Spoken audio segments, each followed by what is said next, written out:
परमेश्वर के पृथ्वी पर आने के अद्भुत प्रमाण। मत्ती 8:1। जब यीशु उस पहाड़ से उतरा तो एक बड़ी भीड़ उसके पीछे हो ली। मत्ती 3 और 4 में यीशु ने अपने मसीहा होने का प्रमाण दिया था। यीशु के बपतिस्मा के समय स्वयं परमेश्वर ने स्वर्ग से इस बात की गवाही दी थी। मत्ती 5 से 7 में यीशु ने पहाड़ी पर जो उपदेश दिया था उसमें उसने परमेश्वर के राज्य में एक मसीही का आत्मिक स्तर क्या होना चाहिए उसके विषय में समझाया था। फिर उपदेश खत्म होने के बाद यीशु पहाड़ी से नीचे उतरकर कफरनहूम में आ गया, जैसा लूका 7:1 में लिखा है। लेकिन यहूदी अभी भी संदेह कर रहे थे कि क्या यीशु मसीहा हो सकता है? क्या यीशु में इतना सामर्थ्य है कि वो इजराइल की दुर्दशा में बदलाव ला सके और उन्हें रोमी सरकार की अधीनता से छुड़ा सके? क्या यीशु में कोई अद्भुत शक्ति है इत्यादि।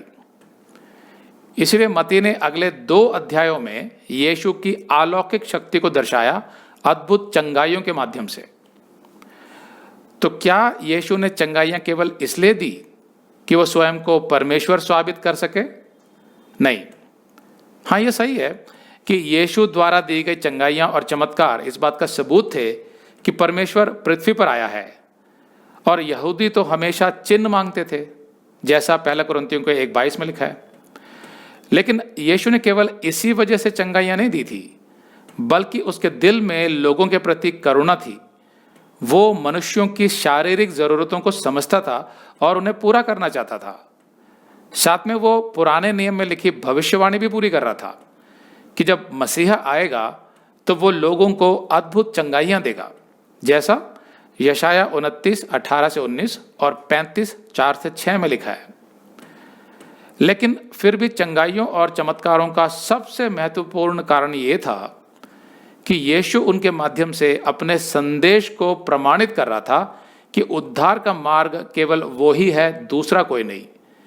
और उसके अद्भुत काम इस बात का सबूत थे। तो क्या ये मान लिया जाए कि जो भी मनुष्य अद्भुत काम या चमत्कार या चंगाइयां करता है वो परमेश्वर की ओर से है? बिल्कुल नहीं। चमत्कार तो शैतान की शक्ति से भी होते हैं, जैसा दूसरे थिस्सलुनीकियों 2:9 में लिखा है।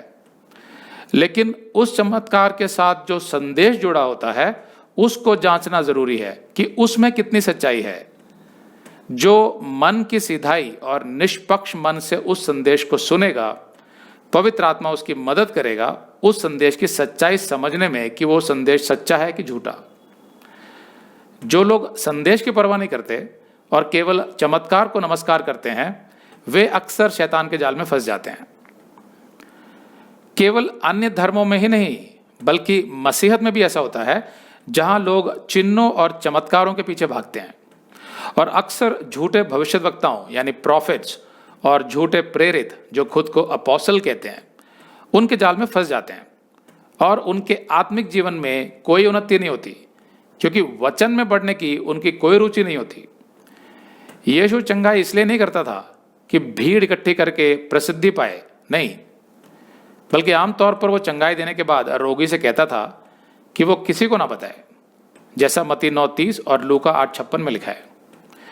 लेकिन आजकल खुद को प्रॉफिट और अपोस्टल कहने वाले तो भीड़ इकट्ठी करके चंगाइयां और चमत्कारों का ड्रामा करते हैं जो नकली होते हैं। अगर आप ये संदेश पूरा देखना चाहते हैं तो आप इसे हमारे वेबसाइट hindiBiblestudy.com पर देख सकते हैं। यह वीडियो हमारे सितंबर के वीडियोस में अपलोड किया हुआ है, तो जिनके पैकेज में भी सितंबर का महीना शामिल है उनको ये वीडियो उनके माई अकाउंट में सितंबर के वीडियोस में मिल जाएगा। अगर आप हमारे वीडियो फोन पर देख रहे हैं तो अच्छी स्पीड के लिए कृपया गूगल क्रोम या मोजिला फायरफॉक्स ब्राउजर इस्तेमाल करें। तो इनको डाउनलोड करने के लिए आप प्ले स्टोर में जाएं और ऊपर गूगल क्रोम टाइप करें। फिर आप गूगल क्रोम ब्राउजर पर क्लिक करें और उसे इंस्टॉल करें। ये एकदम फ्री है। इसी तरह आप मोजिला फायरफॉक्स टाइप करें, फिर आप मोजिला फायरफॉक्स ब्राउजर पर क्लिक करें और उसे इंस्टॉल करें। यह भी एकदम फ्री है। इसके बाद आप गूगल क्रोम ब्राउजर को क्लिक करके उसे खोलें और उसमें hindiBiblestudy.com टाइप करें, मतलब पूरा हिंदी बाइबल स्टडी .com एक साथ बिना किसी गैप के, तब हमारा वेबसाइट गूगल क्रोम में खुल जाएगा और आपके वीडियोस अच्छे से चलेंगे। इसी तरह आप मोजिला फायरफॉक्स ब्राउजर भी क्लिक कर सकते हैं और उसमें भी बिना गैप के Hindi Bible study .com type कर सकते हैं। उसमें भी हमारे वीडियोस बिल्कुल आराम से चलेंगे। इसके अलावा अगर आप चाहें तो बेहतर स्पीड के लिए आप वीडियो के नीचे बने प्ले बार पर सेटिंग्स का चिन्ह दबाकर 240p 240p सेलेक्ट कर सकते हैं, जिससे आपका बहुत ही कम डेटा खर्च होगा। 240 सेलेक्ट करने के बाद आप वीडियो के बाहर कहीं भी क्लिक कर दीजिए, फिर वीडियो को पीछे ले जाकर शुरू से देखिए।